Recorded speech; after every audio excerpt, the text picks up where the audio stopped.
Have you been in a place where you are so excited about what is about to happen? When you look at your future, you are so sure you will succeed at anything that you want to do. Maybe for the men, they might relate to this very easily. Have you ever gone after a woman that you love so much, and she's been saying no all these years, all these months, and then you are getting closer now, she's saying, no, let me think about it. In that moment, you are sure she's about to give me a yes. What do? Do you get excited, or you get gloomy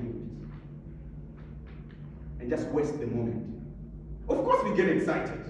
But what if, at that particular moment, another more handsome guy comes to her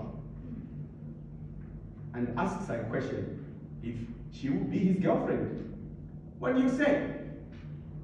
Do you just pack your armor and just drop the mission, or you pursue?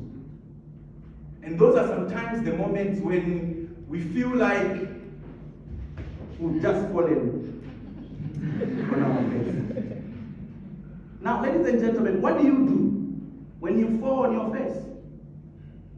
Do you quickly jump right up so that you hope nobody saw what happened? Or do you stick around here up until a good Samaritan walks around and picks you up? But of course, you have to pick yourself up. Ouch! That was painful. But it's part of the process. You will fall sometimes. You will fail sometimes. I can tell you that without any fear of contradiction. And it's painful. My first failure was when I failed grade 7. I was so sure I was passing. I was so sure. But I failed. Ouch! And I watched my friends go to grade 8 while I remained to repeat the same grade. But that was not all. Because later on, just for the avoidance of doubt, I am a married man to one wife. But before then, there was a lady that I liked. And I was so sure I was going to marry her. But she said no. Ouch! Later on, I was going to fail at the university itself, where I was so sure to become an economist. First class, I even started seeing myself at the Bank of Zambia. But by the end of the year, to proceed to the next year, I failed. Ouch! That was painful. I had a team of people that were excited the fact that I failed, but I also had a team, small, well, barely a team really, because it was only me and my mother. Of course, by default, she had to support. Ouch! How painful that was. But if there's anything that I've learned in all these events, is that one, you will fall. And that two, you can decide either to remain down or to pick yourself up. When I was down here, did some of you feel like I stayed here down longer than necessary? Have you yourselves stayed down there longer than necessary? Complaining about the same thing that would only change if you decide to make a change. We do this, if not every day, we do this every month.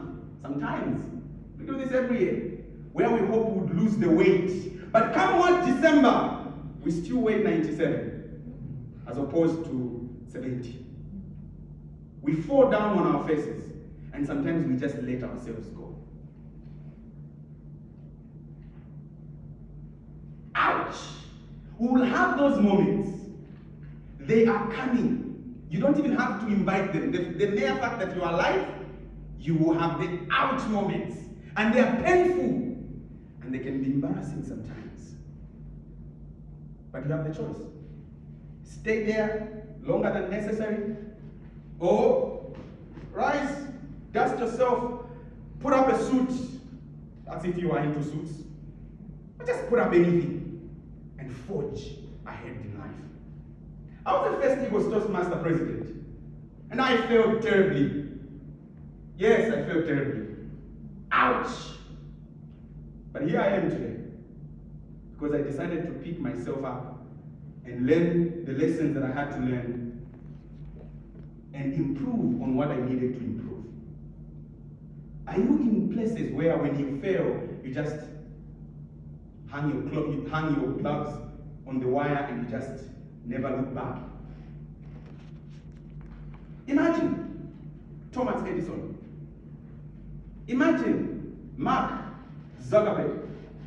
Imagine the makers of Toyota. Imagine the makers of the clothes that we wear today. Do you think they just one attempt and then it was successful? They failed several times on their faces. Ouch moments they had, but they had to forge ahead. Here's what I've learned over the years. Whether the knife falls on the watermelon or the watermelon falls on the knife, the watermelon still gets hurt. Whether someone tipped you and you fell, they pushed you, or you fell by just because you're not concentrating, if you remain down there, you are the one who gets hurt. Dust yourself up. Pick yourself. Sometimes you may never have anyone who will offer you a hand to pick you up, but you have the responsibility to do that for yourself. I encourage you today, when you go home tonight, list those things that you have fell on your faces, and make a commitment that you are going to make a difference in your life. Under the seats that you're seated on, I have left pieces of papers. You can pick them up at this particular moment, because that now introduces you to your ouch master journey. All of us can become ouch masters if we decide to fall and rise. All of us can become ouch masters if we do not give up merely because we fail. And if we do that, we will be an auspicious experience as we move throughout life. My grandfather's name is Monga, and my name is Ole. Thank you so much.